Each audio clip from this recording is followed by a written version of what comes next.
Hello my dear students, welcome back again to your Hindi online class of class 2 subject Hindi second. Students, as you know, your unit tests are just approaching, so we will start now a revision. See the chapter 1. Chapter 1 is मेरी अभिलाषा है।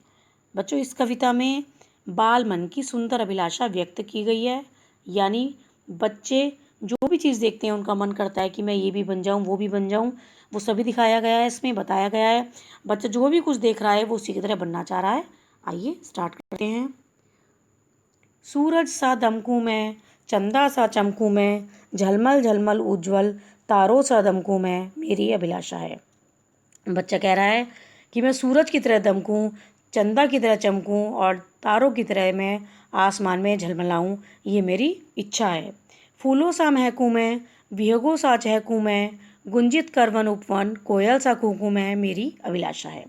फूलों की तरह से मैं महकूं और जिस प्रकार से पक्षी वनों में गुंजित करते हैं, वनों में उनकी आवाज़ सुनाई आती है, इसी प्रकार से मैं उनकी तरह वनों में चहकूं और कोयल की तरह से मैं कुहू कुहू करूं।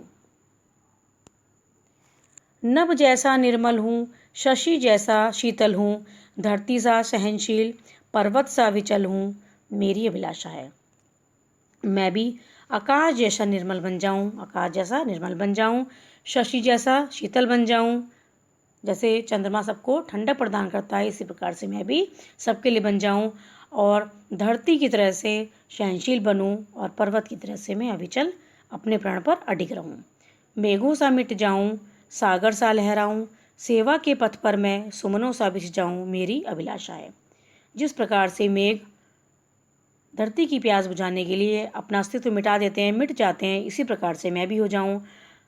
मानव के कल्याण के लिए सागर की तरह से मैं लहराऊं और सेवा के पथ पर जिस प्रकार से फूल जब किसी पथ पर बिछाए जाते हैं तो वो बिछकर अपने आप को समाप्त कर देते हैं, इसी प्रकार से मैं भी जन कल्याण के लिए अपने आप को पूरी तरह से अर्पित कर दूं, ये मेरी अभिलाषा है।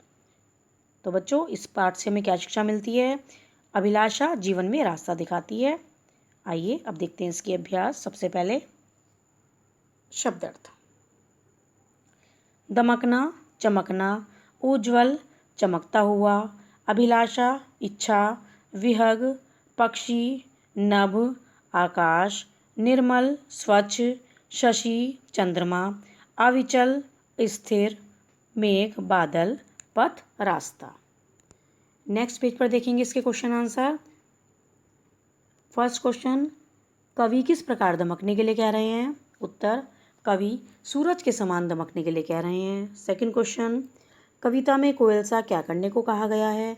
कविता में कोयल सा कूकने को कहा गया है। थर्ड क्वेश्चन, कविता में किसकी तरह निर्मल और शीतल बनने की बात कही गई है?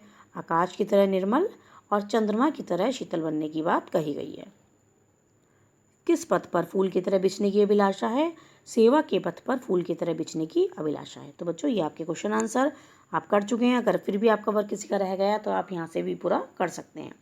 नेक्स्ट देखेंगे, कविता की पंक्तियाँ पूरी कीजिए। देखिए, सूरज सा दमकूं मैं, चंदा सा चमकूं मैं, झलमल झलमल उज्ज्वल तारों सा दमकूं मैं, मेरी अभिलाषा है।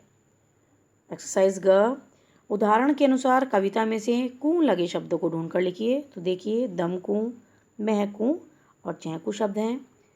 उसके बाद है व्याकरण बोध। दिए गए शब्द गलत लिखे गए हैं, इन्हें सही करके लिखिए। उज्ज्वल, उज्ज्वल की वर्तनी बच्चों ये सही वर्तनी है, सही स्पेलिंग है। Now see the next page. देखिए, अभिलाषा, अभिलाषा की स्पेलिंग ये देखिए, वर्तनी इस प्रकार से लिखा जाएगा।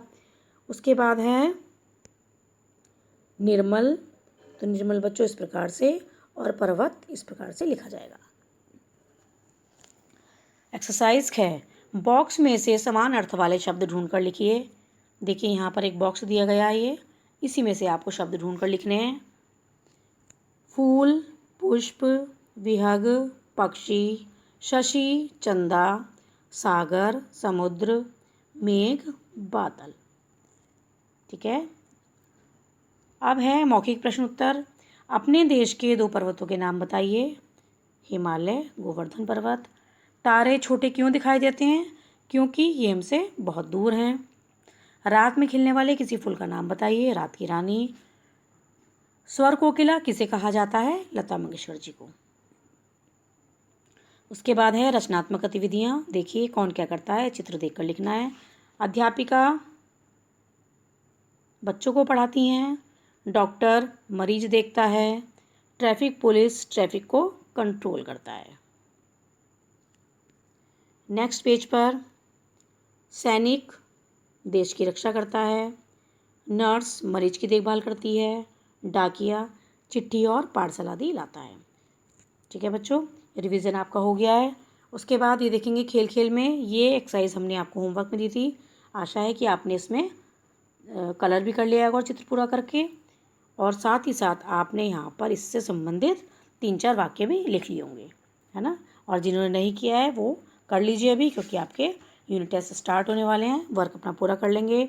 तो बच्चों, revision is completed. Then we will meet again in next video. Till then, take care. Thank you.